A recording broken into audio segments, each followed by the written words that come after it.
Ustaz Umar Faruk LCMA dengan pembahasan Sirah Nabawiyah dengan tema tragedi Ar-Razi. Hadirin jemaah subuh yang dimuliakan Allah, marilah kita awali kajian subuh ini dengan sama-sama membaca basmalah. Bismillahirrahmanirrahim. Kepada guru kami persilakan kembali tutup. Bismillahirrahmanirrahim. Assalamualaikum warahmatullahi wabarakatuh. Waalaikumsalam. Alhamdulillahirabbil alamin. Alhamdulillahilladzi hadana li hadza wa ma kunna linahtadiya laula an hadana Allah. Asyhadu an la ilaha illallah wahdahu la syarika lah wa asyhadu anna Muhammadan 'abduhu wa rasuluhu la nabiyya ba'dahu. Allahumma shalli wa sallim ala hadha an-nabiy al-karim alladhi arsalahu Allah rahmatan lil 'alamin, nabiyyina wa uswatina wa qudwatina wa qurrati a'yunina Muhammad sallallahu alaihi wasallam wa ala alihi wa ashabihi ajma'in. Allahumma anfa'na bima 'allamtana wa 'allimna ma yanfa'una wa zidna 'ilman nafi'an wa alhiqna bis-salihin. Rabbi shrah li sadri wa yassir li amri wahlul 'uqdatam min lisani yafqahu qawli. Hadirin dimuliakan Allah, alhamdulillah kita bersyukur kepada Allah Subhanahu wa taala pada pagi hari ini kita masih diberikan usia oleh Allah sehingga kita masih bangun dari tidur kita, dan juga kita masih diberikan taufik oleh Allah sehingga dengan sadar kita bisa bersuci lalu melangkahkan kaki kita ke masjid ini untuk melaksanakan sholat subuh secara berjamaah. Maka semoga apa yang kita lakukan dinilai ibadah oleh Allah Subhanahu wa taala, dan semoga kita juga diberi istiqamah oleh Allah sehingga kita bisa beribadah kepada Allah dengan baik, dengan sadar, dengan hati yang ikhlas sampai akhir hayat kita, sehingga kita mendapatkan husnul khatimah. Amin ya rabbal alamin. Hadirin yang dimuliakan Allah, sebelum masuk ke materi, karena masih bulan Syawal ya Pak? Bulan Syawal, dan ini 19. Dan ini pertama kali kita bertemu setelah Ramadan, setelah Lebaran. Maka saya mengucapkan taqabbalallahu minna wa minkum shalihal a'mal. Semoga Allah Subhanahu wa taala menerima seluruh amal ibadah kita, dan semoga setelah Ramadan kita juga semakin semangat ya. Karena Ramadan ini kan sebenarnya la'allakum tattaqun. Jadi takwanya sejatinya bukan hanya di Ramadan, tapi setelahnya. Jadi Ramadan ibarat bengkel. Kalau kita punya mobil rusak masuk bengkel kan maunya keluarnya itu bagus. Kalau keluar dari bengkel nggak bagus ya berarti bengkelnya itu masalah, atau memang mobil kita yang terlalu bermasalah sehingga tidak bisa lagi diperbaiki. Begitu juga kita masuk Ramadan ya ibarat masuk bengkel. Harapannya setelah keluar dari Ramadan itu kita menjadi lebih baik. Semoga kita demikian, dan kita juga semoga diberi kesempatan untuk bertemu dengan Ramadan berikutnya. Hadirin yang dimuliakan Allah, kita akan melanjutkan kajian kita, kajian Sirah Nabawiyah pada pertemuan terakhir sebelum Ramadan Pak ya. Kita sudah membahas tentang upaya-upaya Quraisy, kaum musyrikin Quraisy untuk menyerang kota Madinah. Jadi setelah terjadinya perang Uhud, dalam perang Uhud itu kaum muslimin mengalami kekalahan, tapi ternyata orang-orang Quraisy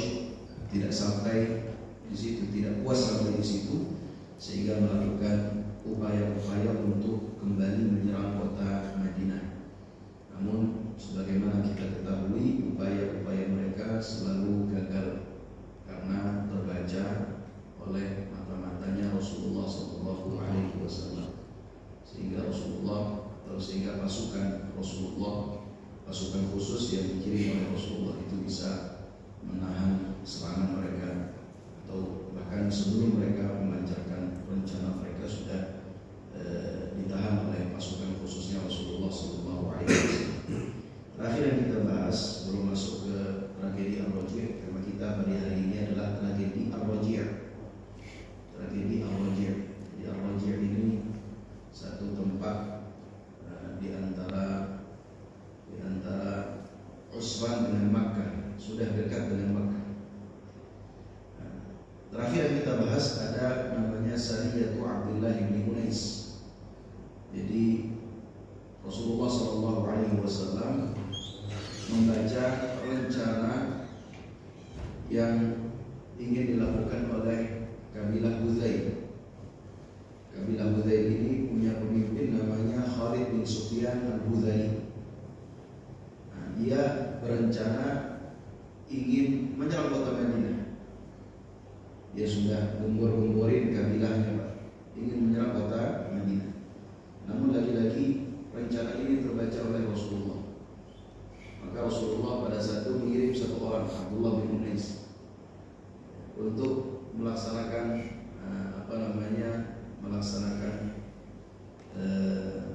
misinya, yaitu membunuh pimpinan kabilah Hudzail, yaitu Khalid bin Sufyan.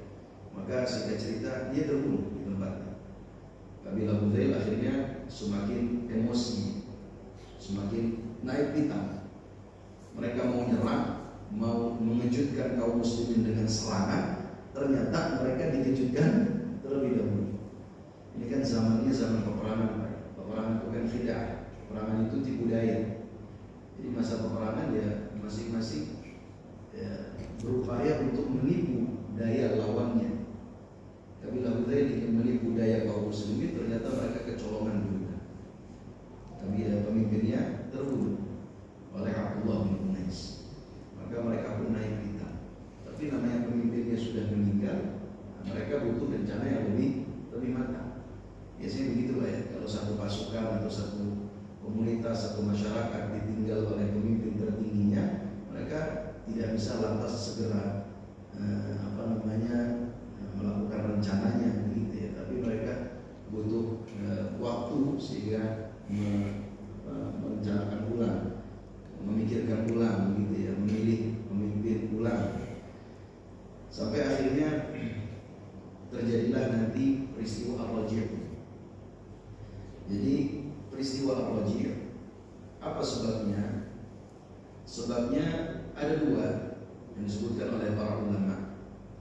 Kalau dalam riwayat Sahih Bukhari disebutkan bahwa sebabnya Rasulullah mengutus 10 orang dalam satu pasukan khusus ke arah Makkah. Tujuannya apa? Untuk menjadi mata-mata seperti biasa, untuk membaca pergerakan kaum musyrikin, baik kabilah Quraisy atau kabilah-kabilah lainnya yang berada di sekitar Makkah.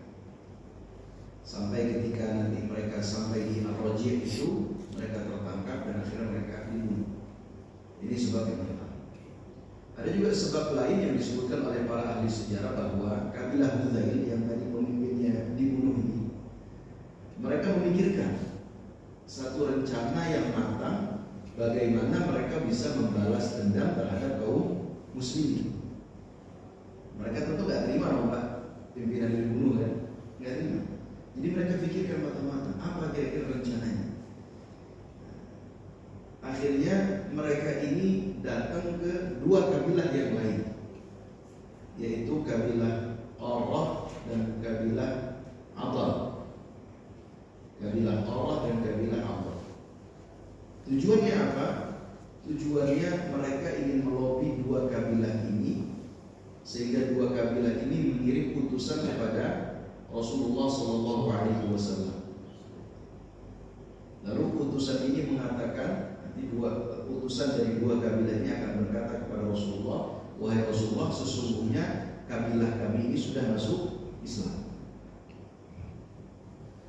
Maka dua kabilah ini setuju, yaitu kabilah Qurrah dan kabilah Adal, setuju dengan tawaran dari Hudzail. Tentunya ada tawaran di belakang itu ya, mungkin ada tukar kepentingan ya.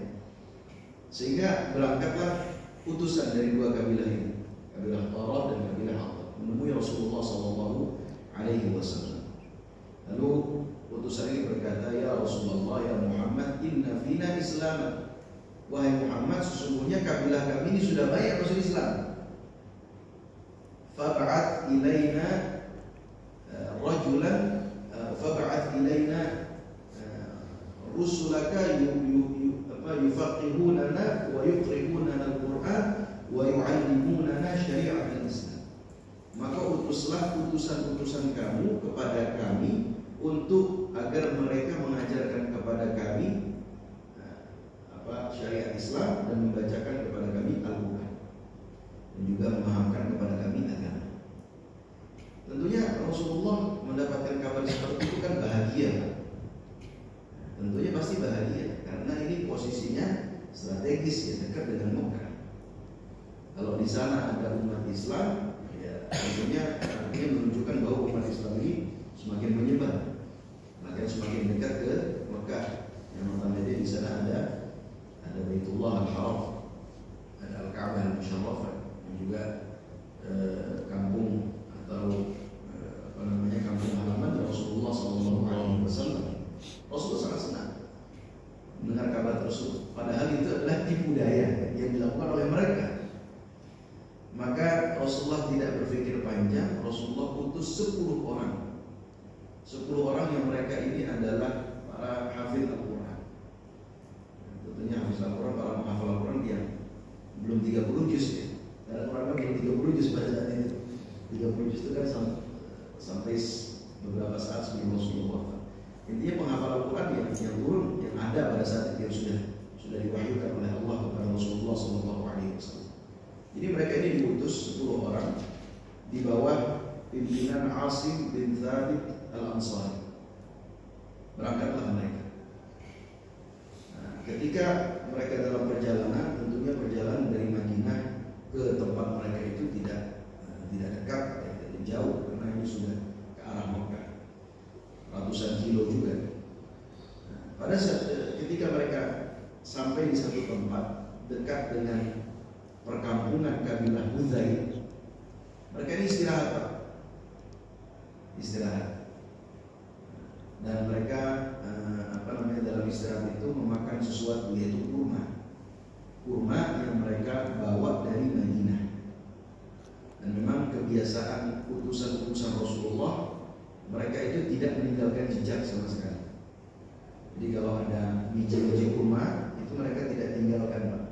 Tidak mereka buang. Kenapa? Kalau mereka buang itu bisa dideteksi nanti ini kurma dari mana, gitu ya. Maka mereka setelah makan itu biji kurma ini mereka kumpulkan agar tidak meninggalkan jejak.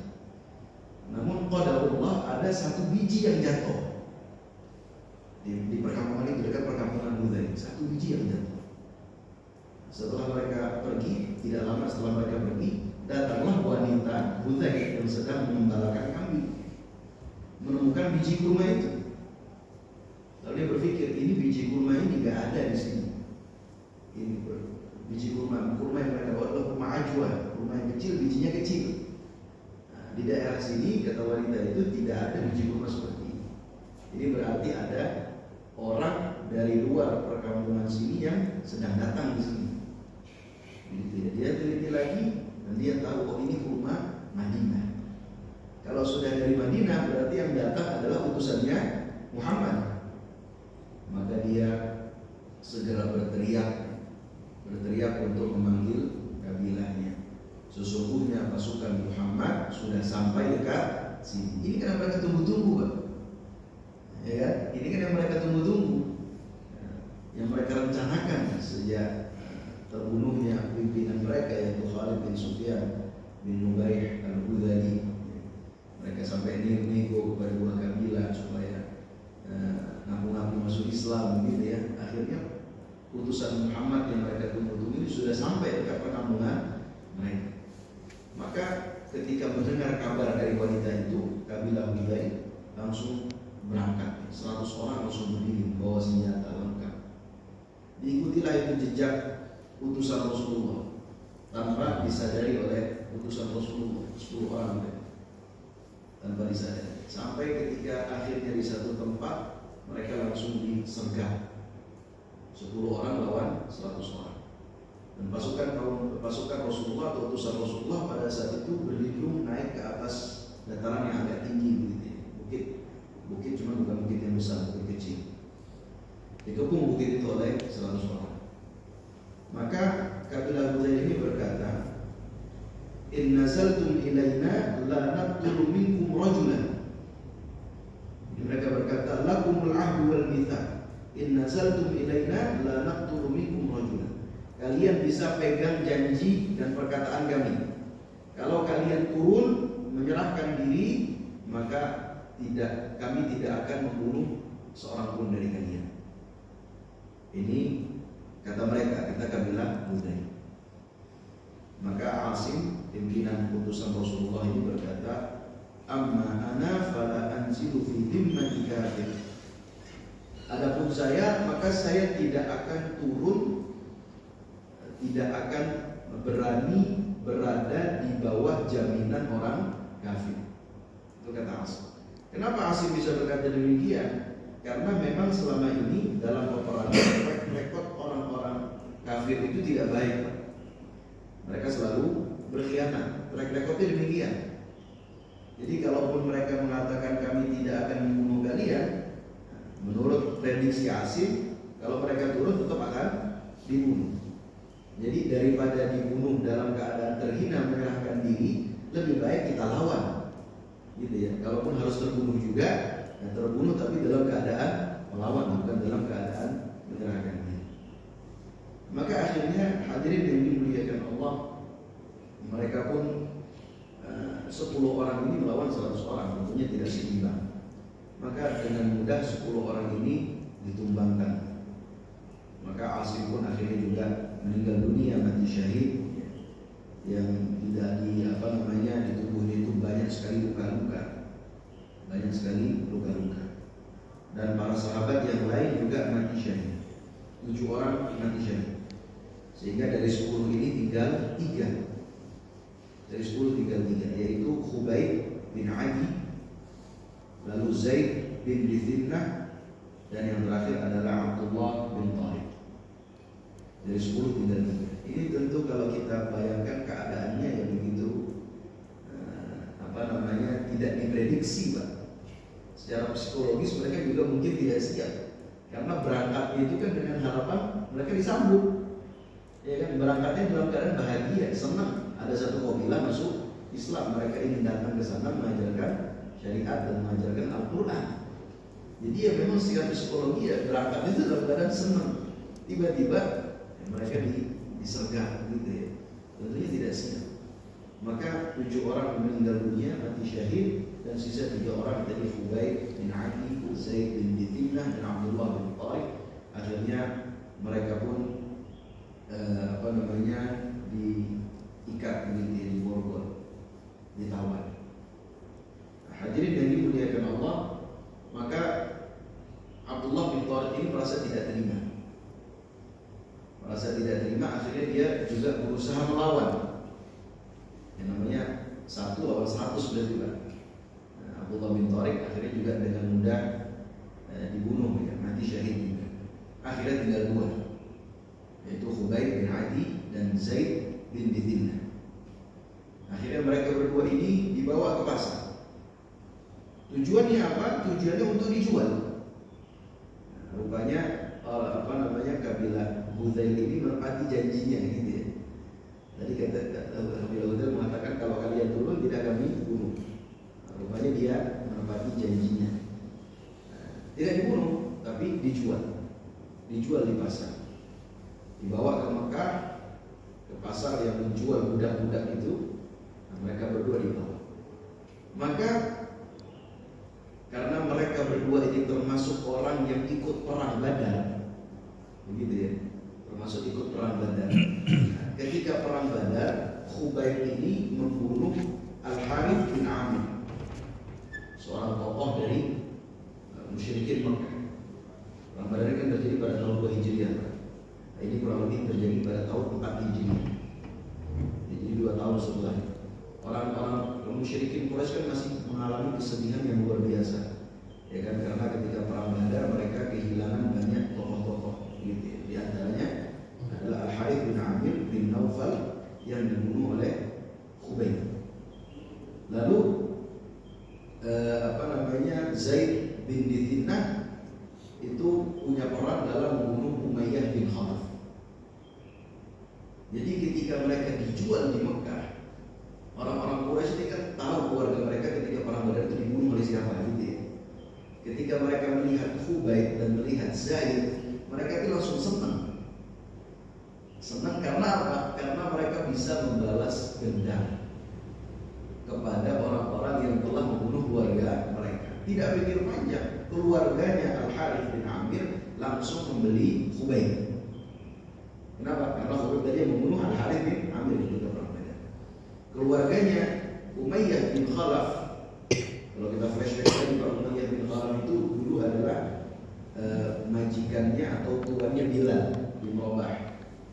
Bilal bin Rabah yang disiksa, disuruh mengatakan La Ta'uzza, tapi dia tetap mengatakan Ahad, Ahad, sampai dibawa ketika musim panas di tengah padang pasir, lalu dicambuki, lalu diletakkan di atas dadanya batu. Saat Bilal tetap mengatakan Ahad, Ahad, itu orang adalah Umayyah bin Khalaf, dan dia mati ketika perang Badar. Begitu ya. Keluarganya dendam terhadap yang membunuh Umayyah bin Khalaf yang kebetulan dijual di masa muda, yaitu Zaid bin Dithinah. Maka keluarganya Umayyah bin Khalaf tidak ragu untuk membeli Zaid bin Dithinah. Hadirin yang dimuliakan Allah, singkat cerita Khubayb akhirnya dibeli gitu ya oleh keluarganya Al-Harith bin Amir. Maka Khubayb pun dijadikan tawanan, dimasukkan ke dalam satu rumah sampai nanti akhirnya mereka remuk, kira-kira Khubayb ini akan kita apakan. Akhirnya mereka sepakat ya harus dibunuh. Khubayb harus dibunuh, gitu ya. Nah, ketika Khubayb ini menjadi tawanan, Khubayb menunjukkan akhlak yang sangat luar biasa. Sehingga pengawal yang ditugaskan untuk menjaga Khubayb itu akhirnya masuk Islam. Masuk Islam. Kenapa? Karena melihat akhlak Khubayb yang sangat luar biasa. Bahkan kalau normal ya Pak, kita ditawan oleh musuh, kita ini kan memberontak atau berusaha ngapain lah gitu ya. Dia menunjukkan akhlak yang luar biasa sama pengawalnya yang ditugaskan menjaga ini. Sampai dia masuk Islam. Sampai pengawalnya memberi kesaksian, sesungguhnya saya mara'aitu asiran qattu min Khubayb. Saya tidak pernah melihat satu tawanan yang lebih baik daripada Khubayb. Dan saya pernah melihat dalam satu waktu dia makan anggur di ruangan tawanan itu, dia makan anggur yang masih tergantung di tangkainya. Padahal saat itu di Mekah tidak ada anggur atau tidak sedang musim anggur. Sehingga pengawalnya ini mengatakan tentunya pasti ini adalah dari Allah Subhanahu wa Ta'ala. Akhirnya karena kejadian itu dia masuk Islam. Yang disebut dengan karamah bagi orang-orang yang soleh. Tentunya karamah harus kita pahami dengan benar ya. Karena karamah dalam Islam itu ya, ada, tetapi tidak bisa diminta. Gitu ya. Karamah itu ada, tapi tidak bisa dipelajari. Dia datang begitu saja sudah. Kalau bisa dipelajari dan bisa didatangkan semaunya, maksudnya bisa dikeluarkan semaunya, itu jadinya sihir. Jadi karamah itu ada, tapi dia tidak bisa dipelajari dan tidak bisa didatangkan semaunya. Hadirin yang dimuliakan Allah, maka dia pun masuk Islam, menjaganya ini. Nah, ketika itu Khubayb diberitahu bahwa dia akan dieksekusi, akan dibunuh. Maka ketika mendapatkan kabar demikian, dia minta atau dia ditawari begitu ya, sudah kamu akan dibunuh pada hari apa gitu. Kira-kira ada nggak permintaan terakhir? Maka Khubayb pada saat itu minta diambilkan pisau. Tujuannya apa? Tujuannya beliau ingin membersihkan bulu-bulu beliau. Bulu-bulu beliau itu bulu ketiak, begitu ya, bulu kemaluan, mencukur kumis beliau. Karena memang di antara sunnah yang diajarkan oleh Rasulullah SAW dalam hadisnya, khamsun min 5 hal yang 5 hal itu termasuk dari fitrah. Yang pertama adalah al-istihdad. Al-istihdad adalah mencukur bulu kemaluan, wa naqful ibti, dan juga mencabut bulu ketiak. Bahasanya mencabut ya, tapi kalau sakit ya dicukur saja udah itu. Wa naqful ibti. Kalau orang kuat mencabut ya mencabut, tapi kalau enggak ya berarti dicukur.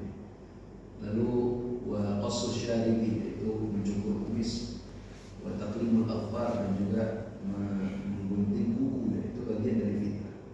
Jadi sebelum dia dieksekusi, dia masih sempat terfikir untuk melaksanakan salah satu sunnah yang diajarkan oleh Rasulullah SAW, minta pisau.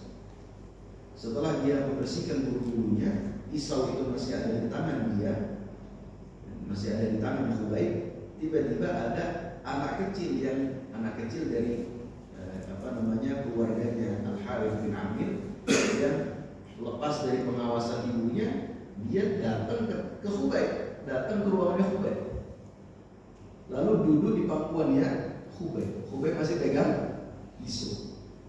Ibunya teriak, Pak. Ya kan? Ini kan tawanan Pak Amir dibunuh. Anak ini lari masuk ke tawanan itu. Kebetulan tawanan sedang pegang pisau. Ibunya teriak. Kalau kita jadi Khubayb, mungkin itu adalah kesempatan bagi kita, Pak. Saya mati, kamu juga mati, kan gitu. Tapi ternyata Khubayb berkata kepada perempuan ini, kepada ibu dari anak ini, atadhunnina anni aqtuluhu, apakah engkau mengira bahwa saya akan membunuhnya? Demi Allah, saya tidak akan pernah membunuhnya. Sehingga wanita ini pun takjub gitu, dan juga memberi kesaksian, sesungguhnya saya tidak pernah melihat tawanan yang lebih baik daripada Khubayb. Kesempatan di depan mata, tapi dia tidak melakukannya. Akhirnya anaknya dikembalikan kepada ibunya.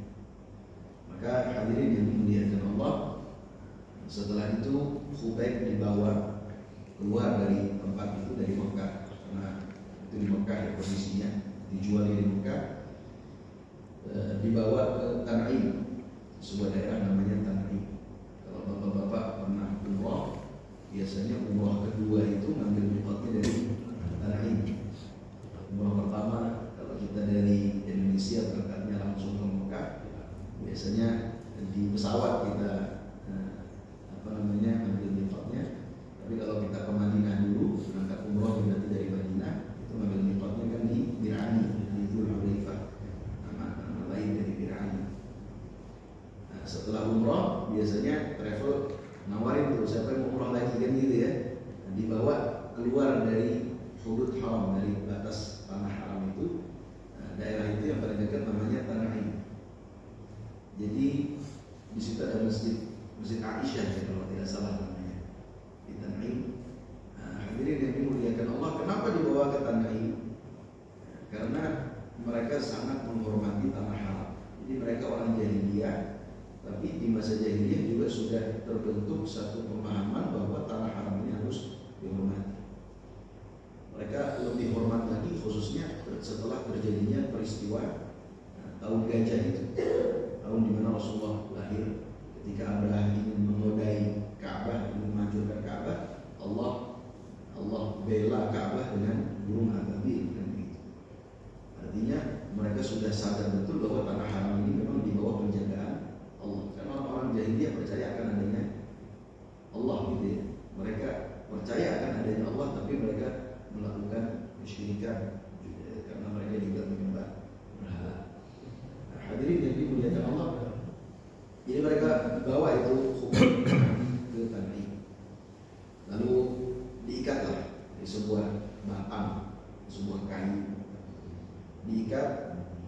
Sebelum diikat ditawari lagi, ada nggak permintaan terakhir? Kira-kira kamu ingin melakukan apa? Maka Khubayb pada saat itu mengatakan, berikan saya kesempatan untuk sholat 2 rakaat. Jadi Khubayb tidak bilang berikan saya makan yang enak atau apa begitu ya. Berikan saya kesempatan untuk sholat 2 rakaat. Nah, tentu ini adalah 2 rakaat yang paling khusyuk, Pak. Kalau kita di posisi Khubayb juga pasti ini adalah 2 rakaat yang paling khusyuk. Karena ya 2 rakaat terakhir. Ya kan, kecuali kalau tiba-tiba musuhnya nggak jadi dibunuh.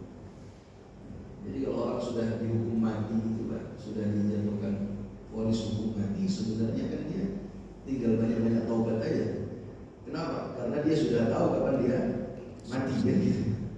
Ya kan ada orang misalkan karena satu permasalahan, mungkin karena membunuh orang atau karena menjual narkoba jadi bandar, akhirnya jatuhkan hukuman mati, eksekusi 1 tahun lagi. Ya berarti kan di 1 tahun itu kan dia punya kesempatan untuk bertobat, Pak. Dia udah tahu kapan dia mati. Dari satu sisi ada enaknya itu sebenarnya. Kenapa? Karena dia tahu kapan dia mati. Walaupun mungkin belum tentu juga sampai umur yang sana, tapi paling tidak dia sudah punya satu pegangan. Kalau kita ini kan kadang kita terlena, Pak, ya. Merasa umur ini masih panjang, nggak tahu kapan kita mati, jadi besok mati. Jadi Khubayb karena dia tahu usianya sebentar lagi, dia minta sholat 2 rakaat. Itu adalah sholat yang paling baik. Dan dia, kata para ulama, dialah yang pertama kali mensunnahkan atau membuat tradisi. Dan kenapa dianggap sunnah? Karena setelah Rasulullah mendengar berita itu, akhirnya ditakrir oleh Rasulullah atau disetujui oleh Rasulullah perbuatan Khubayb ini. Yaitu ketika seseorang memang ingin meninggal dunia atau ingin dieksekusi oleh musuh, disunnahkan untuk sholat 2 rakaat kalau ada kesempatan. Lalu Khubayb mengatakan, seandainya bukan karena saya takut mereka menuduh saya takut mati, niscaya saya akan panjangkan 2 rakaat tersebut. Jadi maunya Khubayb ini sholat 2 rakaat panjang, Pak. Cuma kalau kepanjangan, takutnya orang-orang mengira Zaid dan Khubayb itu takut mati, dan dia tidak mau dibilang takut mati. Dia sangat siap dengan kematian. Maka 2 rakaat itu dia lakukan dengan 2 rakaat yang sedang, tidak pendek dan juga tidak terlalu panjang. Maka hadirin yang dimuliakan Allah, Khubayb pada saat itu dibakar juga, akhirnya dieksekusi ya. Ada yang mengatakan, sebagian ahli sejarah, dibunuhnya secara perlahan, Pak. Jadi bukan langsung ditebas mati, tapi disiksa terlebih dahulu. Dibunuh secara perlahan, sehingga ketika dia disiksa itu, dia berdoa kepada Allah, Allahumma a'sihim adada waqtulhum badada wa la tubqi minhum ahada. Ya Allah, a'sihim adada. Itu mereka satu persatu. Jadi ditunjuk satu persatu. A'sihim adada. Dalam sebagian riwayat, orang-orang yang sedang mengeksekusi Khubayb ini ketika ditunjuk oleh Khubayb, mereka langsung tiarap. Karena menurut mitos mereka, kalau mereka sedang didoakan keburukan lalu mereka tiarap, maka doa buruk itu tidak akan sampai ke mereka. Jadi mereka langsung tiarap, gitu ya. Allahumma asim adada waqtuluhum badada, dan bunuhlah mereka satu persatu. Wala tubqi minhum ahada, dan jangan sisakan satu pun dari mereka. Ini orang yang sedang dizolimi, doa orang zolim itu makbul. Maka kata sebagian ahli sejarah, orang yang ditunjuk oleh Khubayb satu persatu itu nantinya akan mati ketika perang Khandaq, gitu ya. Kejadiannya tahun 4 sebelum perang Khandaq tahun ke-5 Hijriah. Hadirin yang dimuliakan Allah, akhirnya Khubayb pun meninggal dunia, dan berita ini sampai kepada Rasulullah SAW. Sebenarnya berita ini sudah sampai semenjak mereka itu dikepung di dataran tinggi itu, karena pimpinan mereka tadi Asim bin Thabit berdoa kepada Allah, Allahumma akhbir anna nabiyyak, ya Allah beritahulah keadaan kami kepada Nabi-Mu. Maka Nabi Muhammad pada saat itu di Madinah mendapatkan wahyu dari Allah tentang kondisi mereka. Jadi Rasulullah sudah tahu sejak dari awal tentang kondisi mereka. Ketika Khubayb ini dibunuh, jasadnya itu dibiarkan, Pak, berhari-hari di tiang itu. Dan jasadnya ini dijaga oleh 40 orang dari orang-orang Quraisy. Tujuannya apa? Tujuannya ingin menghinakan Khubayb, juga ingin memberitahu kepada Muhammad begitu ya. Muhammad jangan macam-macam dengan kami. Kalau macam-macam nasibnya seperti Khubayb. Itu mayat masih tergantung sampai sekarang. Maka Rasulullah SAW sangat sedih ya, karena kehilangan 10 orang, 10 orang ya kader terbaik yang menghafal Al-Quran, yang juga menjalankan syariat Islam dengan sangat baik. Mereka juga faqih. Rasulullah sangat sedih. Maka Rasulullah ketika mengetahui bahwa jasad Khubayb itu masih tergantung di situ, Rasulullah utus 2 orang sahabat, yaitu Miqdad dan Zubair, untuk datang ke sana. Dan ini lagi-lagi misi yang bukan misi yang mudah. 2 orang diutus ke sarang musuh begitu ya, bukan misi yang mudah. Maka mereka pun berdua berangkat. Ketika sampai di tempatnya Khubayb itu, Khubayb dijaga oleh mayatnya Khubayb itu dijaga oleh 40 orang. Kebetulan 40 orang ini sedang mabuk. Mabuk itu kan teler-teler gimana gitu ya. Nah, itu kesempatan bagi Miqdad dan juga bagi Zubair untuk mengambil jasadnya Khubayb. Jadi Rasulullah ingin jasadnya Khubayb itu agar diambil, dibawa ke Madinah, dimakamkan di Madinah, gitu ya. Nah, maka karena 40 orang yang sedang mabuk, kesempatan ini digunakan oleh Miqdad dan juga oleh Zubair.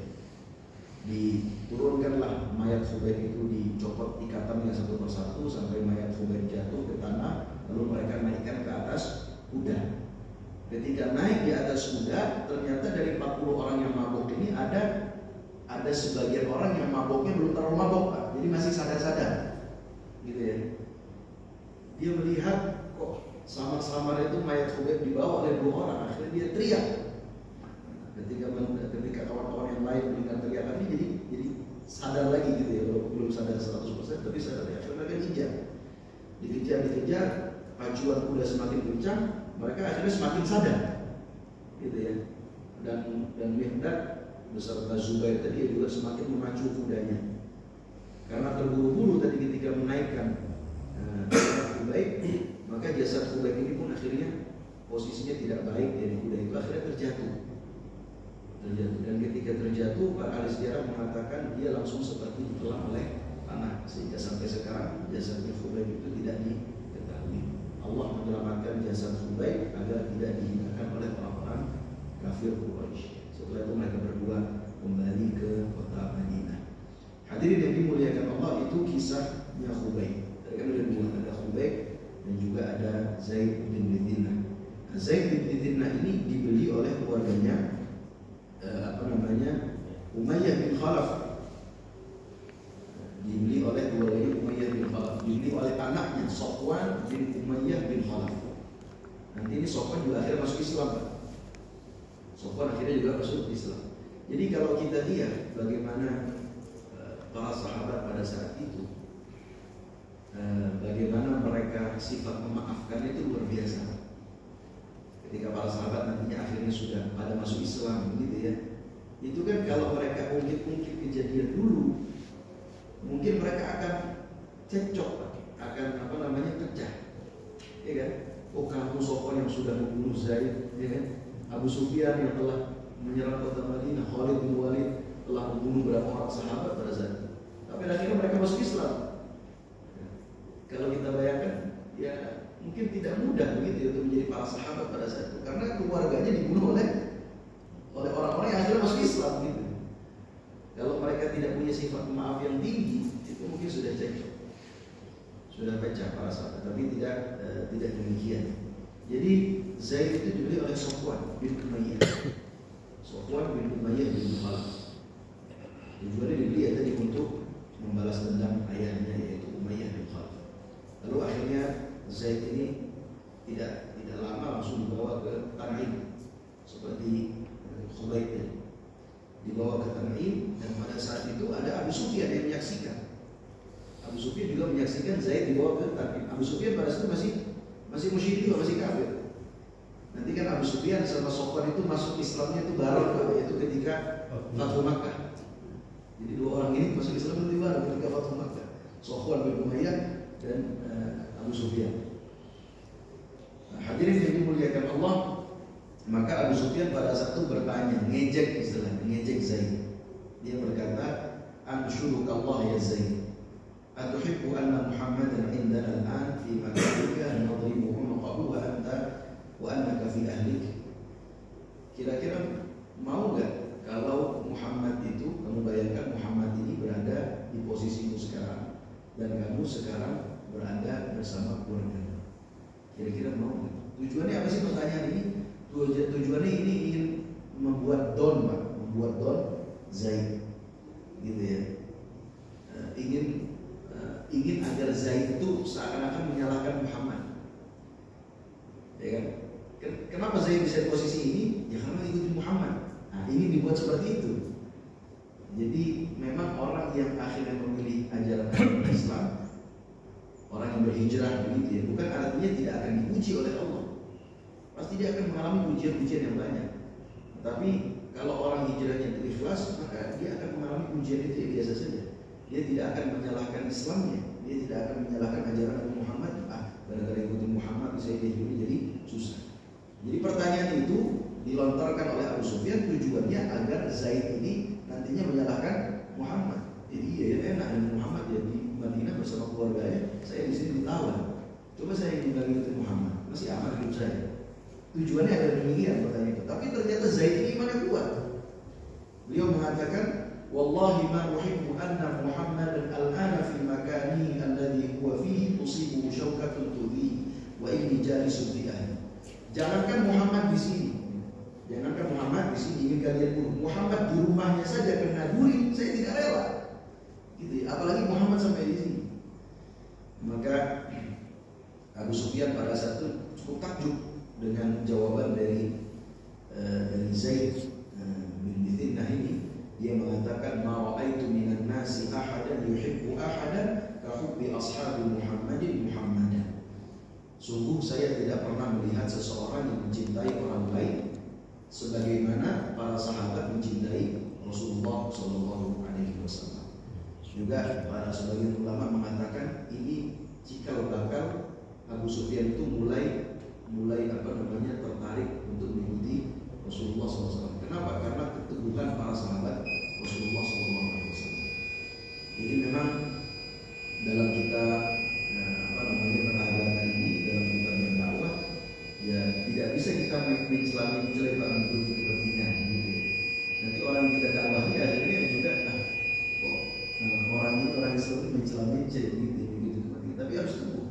Memang pada saatnya kita berada di bawah, tapi tetap teguh memegang ajaran agama Islam, sehingga orang di luar Islam itu melihat kita akan tertarik dan akan tertarik karena keteguhan kita. Sebagaimana dicontohkan oleh para sahabat. Hadirin yang dimuliakan Allah, maka setelah itu Zaid bin Bithinnah dibunuh oleh Mistas. Mistas ini adalah budaknya Sofwan bin Umayyah. Hadirin yang dimuliakan Allah, itu kurang lebih tentang tragedi Ar-Rajib, yang tragedi ini cukup memukul kaum muslimin ya, dan juga cukup membuat sedih Rasulullah SAW. Dan ada beberapa pelajaran yang bisa kita ambil dari kisah ini. Yang pertama, bagaimana para sahabat berupaya untuk mengikuti ajaran Rasulullah SAW walaupun dalam keadaan yang sangat terdesak. Pelajaran ini kita ambil dari mana? Yaitu ketika Khubayb ingin dieksekusi, beliau masih minta diambilkan pisau. Tujuannya apa? Tujuannya ingin membersihkan bulu-bulu beliau supaya mati dalam keadaan bersih. Sudah menjalankan salah satu sunnah Rasulullah SAW. Dan hal ini harus kita contoh. Banyak orang zaman sekarang meremehkan ajaran Rasulullah, malah cuma ajaran seperti ini, malah cuma sunnah dan seterusnya. Ini tidak boleh kita lakukan. Umat Islam harus tetap memegang ajaran agama Islam dengan kuat-kuat. Kenapa? Karena memang di akhir zaman itu sebagaimana yang disampaikan oleh Rasulullah SAW, yushiku an tada'a alaikumul umamu kama tada'a al-akalatu ala qas'atiha. Hampir-hampir saja umat-umat lain itu memakan kalian, begitu ya, sebagaimana orang-orang yang ingin makan itu memakan dari satu nampan. Jadi diserbu kita, Pak, umat Islam ini dari segala penjuru. Memang itu fenomena yang terjadi di akhir zaman. Umat Islam diserbu dari segala penjuru. Ibarat kalau kita makan, Pak, kita dalam keadaan lapar lalu dihidangkan di tengah-tengah kita dalam satu nampan itu satu ayam yang utuh. Kira-kira keadaan ayam itu gimana? Dalam waktu 10 detik habis tuh ayam. Ya kan, Pak? Dalam waktu 1 menit paling lama habis deh. Misalnya ada 10 orang dalam keadaan lapar, dihidangkan ayam dari utuh, 1 menit habis tuh ayam. Jadi kata Rasulullah, yushiku an tada'a alaikumul umam kama tada'al akalatu ala qas'atiha.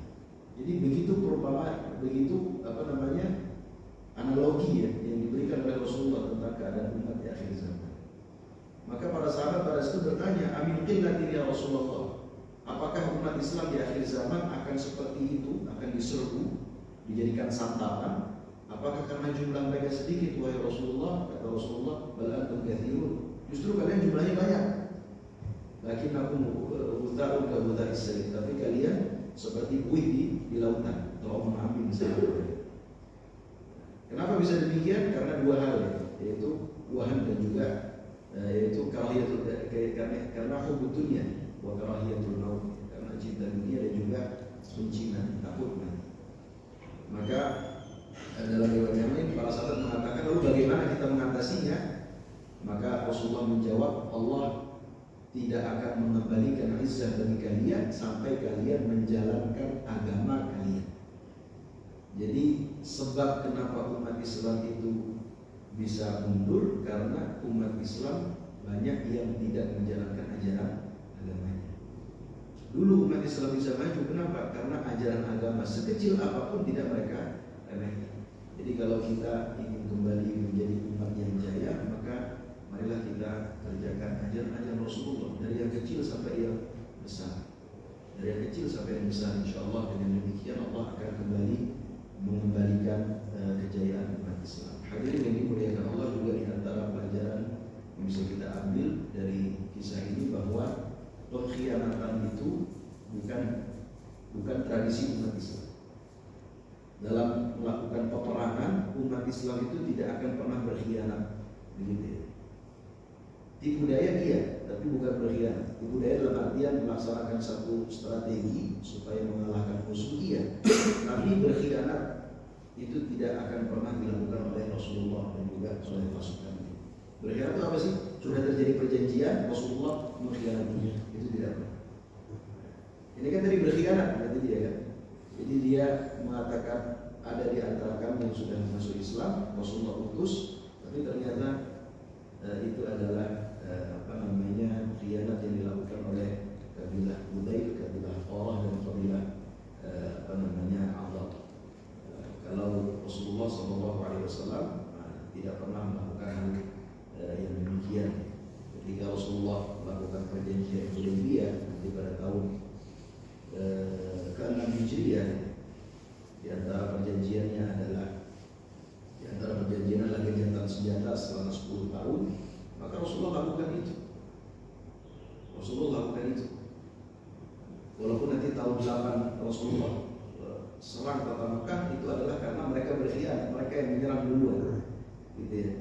Mereka menyerang sekutu umat Islam.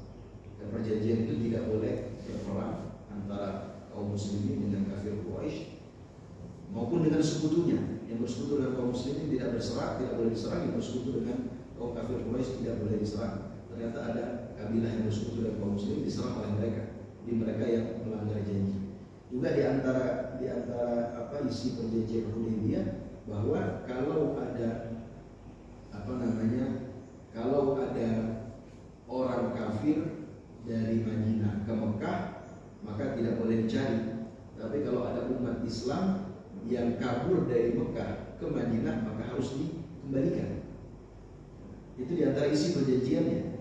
Jadi secara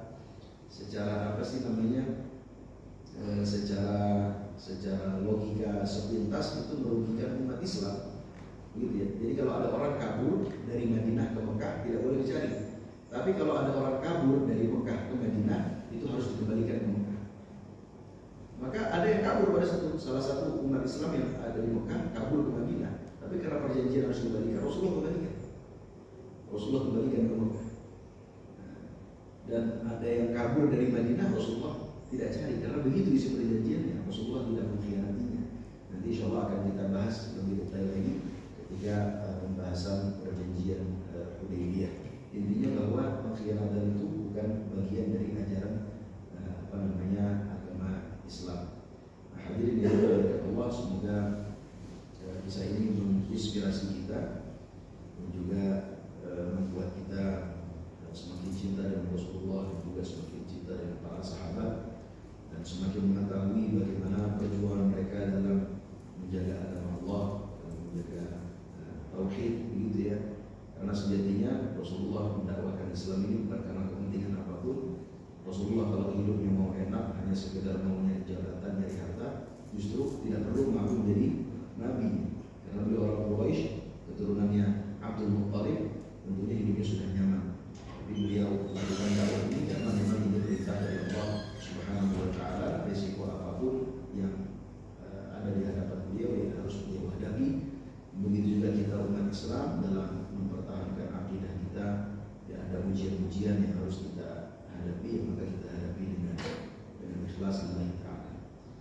Jadi yang dimuliakan Allah, mungkin itu yang bisa saya sampaikan pada kesempatan pagi hari ini. Kalau ada pertanyaan, boleh ditanyakan.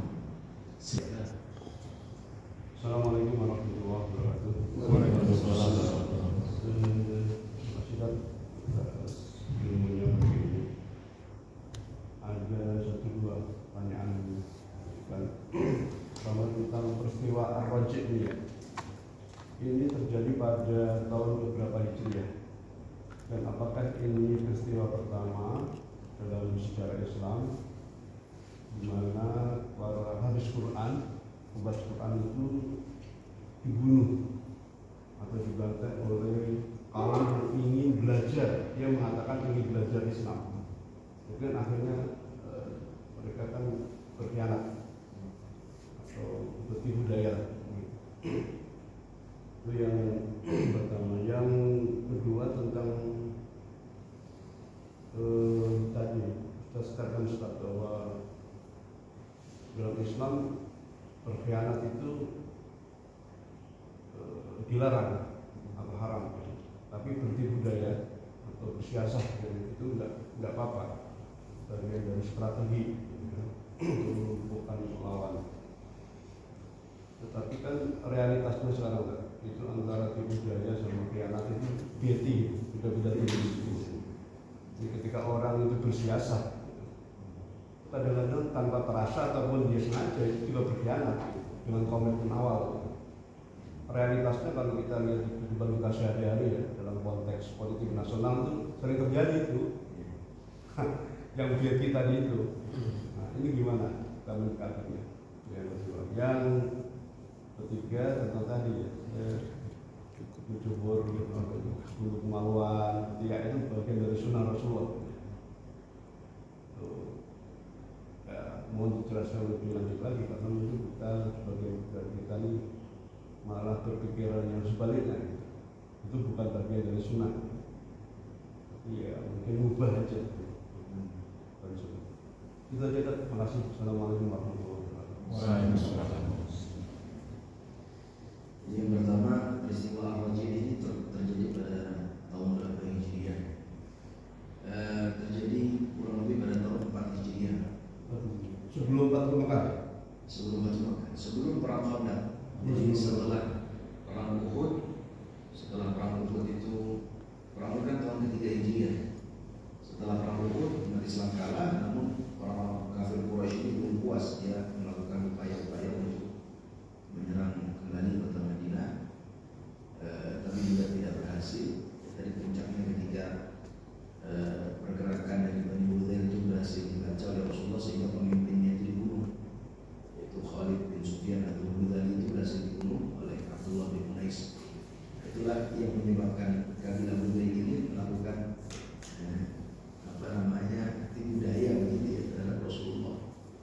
Mereka kerjasama dengan kabilah Qurah dan Abdul supaya kabilah Qurah dan Abdul pura-pura masuk Islam, mengirim utusan minta dikirim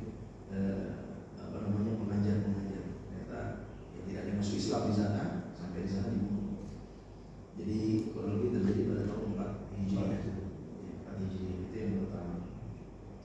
Yang kedua, tipu daya serta khianat ini beda-beda tipis ya. Ya, betul Pak. Cuma kalau tipu daya dalam keadaan perang dan belum tidak dalam keadaan perang, Pak, saling menyerang satu sama lain dan tidak ada perjanjian apa-apa.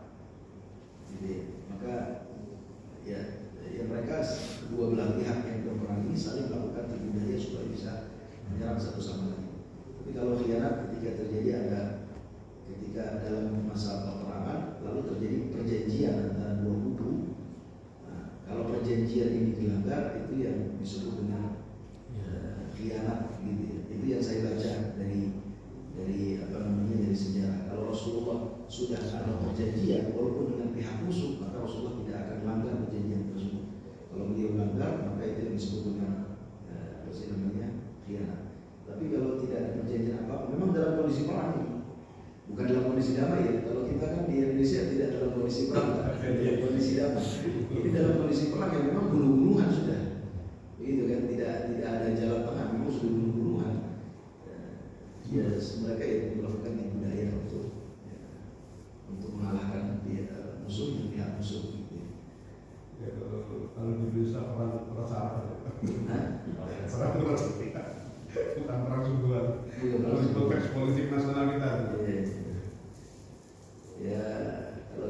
kalau saya lebih condong kepada menjaga maslahat umum itu lebih baik. Jadi pada masanya kita berkontestasi ya, tapi ketika sudah ada keputusan ya sudah selesai di situ. Harus lapang dada dan seterusnya, karena menjaga masalah umum tentunya lebih baik daripada memaksakan kehendak. Lalu yang ketiga apa Pak?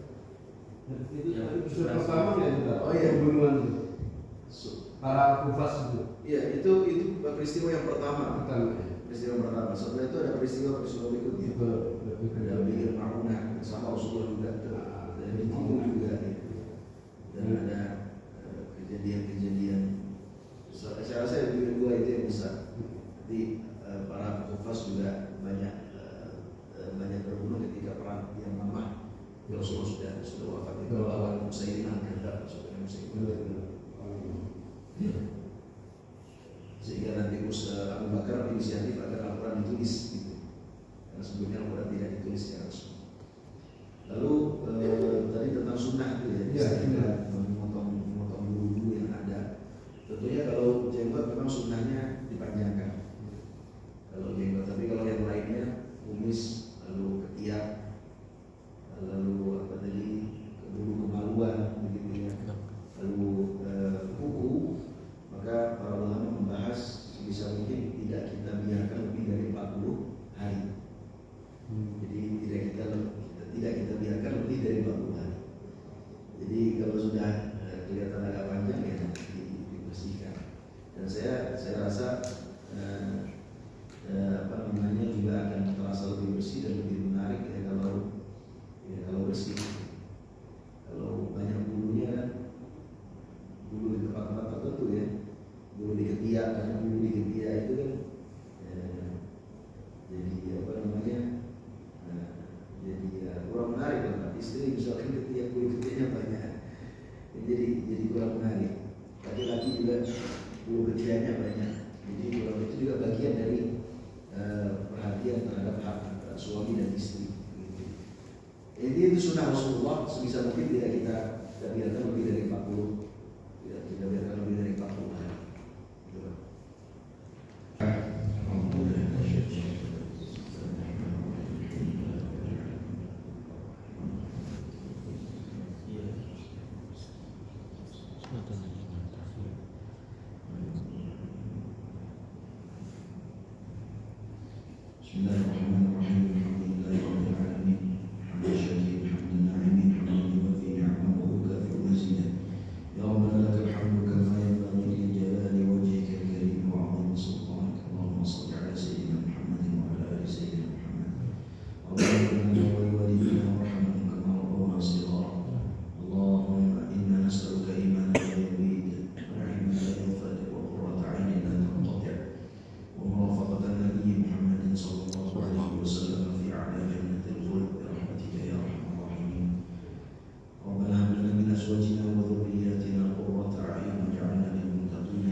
Sallallahu alaihi wasallam.